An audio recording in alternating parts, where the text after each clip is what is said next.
Hello and welcome to Pastor Well. I'm Hershael York, Dean of the School of Theology at the Southern Baptist Theological Seminary in Louisville, Kentucky. I'm also pastor of the Buck Run Baptist Church in Frankfort. Pastor Well is dedicated to helping servants of the Lord Jesus Christ be faithful in ministry. We do that by talking about the subjects that a pastor, a shepherd, has to deal with. And today I want to talk about adding staff. How do you choose the right staff? How do you find a person that fits? How do you get your church to add a staff position? All of those things come into play as your church grows. A lot of pastors will begin in a small church, and often you're the only staff member. But if the Lord blesses and your church grows, you have to decide sort of what's the first staff position that I would add. Now, a lot of pastors just would immediately default to a worship leader. And I would say that there's a calculation you need to make about what your church needs the most. It might be that a good office assistant would be a greater help to you. Ask yourself, what would make you more productive? What would make your church more effective? What would add more people to your church? What would help you reach more people? It might be a worship pastor. It might be someone to lead your students. It might be an office assistant. You've got to ask yourself what you need. Another way to put this, though, is you need to staff to your weakness. So when I first started out, I began ministry, this might surprise you, as a minister of music and youth. I led the choirs, I led the worship, and really enjoyed doing that. When I became a pastor years later, I went to seminary well after I'd been doing leading the worship ministry for like 7 years when I went to seminary. And when I accepted the pastorate at a little church in eastern Arkansas, I frequently found myself sort of leading music just simply by using my voice, sometimes over the song leader just to keep things moving. And sometimes I would lead the choir or a youth choir.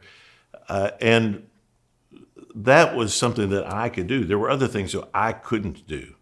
And I needed an office assistant to do those things. So in my case, it made more sense to add that kind of a staff position. In your case, it might be something else. This is why I say you need to evaluate who you are and you staff to your weaknesses. You want to get someone who can do the things that you can't do so well. And you need to respect your church polity in the way you do this. So if your church has never had another staff position, you really you need to get them to the place where they see the need and they're willing to do it. You can't do that unilaterally. I don't care how much leadership credibility you think you have. You really need to get them on board and persuade them. If you don't, it won't go well, and it would be really unfair to the person you bring in, because if you bring in someone and the church resents it, then that has a toll on them and their family, and they really did nothing to deserve that. So this is why you need to do the groundwork. You need to find out the way your church thinks about it. Do they see the need? And one of the key concepts, I think, of pastoral leadership is you influence the influencers. John Maxwell tells the story of how he pastored his first church in Ohio, and there was a gentleman named Claude who was the longtime sort of key lay leader in that church. And Maxwell realized that if he wanted anything done, he had to convince Claude. He would go out on Claude's farm and walk around with him and talk to him and say things like, "Claude, have you noticed we need new carpet?" And Claude would say, "Yeah, preacher, I have seen that. Maybe I'll bring that up at the business meeting." And Maxwell would say, "That's a great idea." And he learned that if he just sort of influenced the influencer and he let Claude bring it up, the church would always go along with it. You probably can identify the key leaders in your church. And I think if you just begin to talk to them about, we have a great need here. Now, I will tell you, if they see you as not fulfilling your duties, if they don't think you're working hard, they're not really going to be keen on adding somebody else. This only works when they see the pastor's diligence, when you are really delivering the goods in the pulpit. They see that you're committing time, you're making it worth their while to come, you're visiting people. They've got to be able to see and identify your clear commitment to work.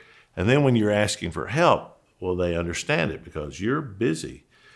But if you're not really doing much that they can see, and they can't really track the kind of efforts you're making, and they don't see evidence of those, they're not really going to want to add someone else. So you've got to work hard. You've got to work yourself into the need for another position. You've got to make the case for that position and get the church on board. So you've got to respect their polity.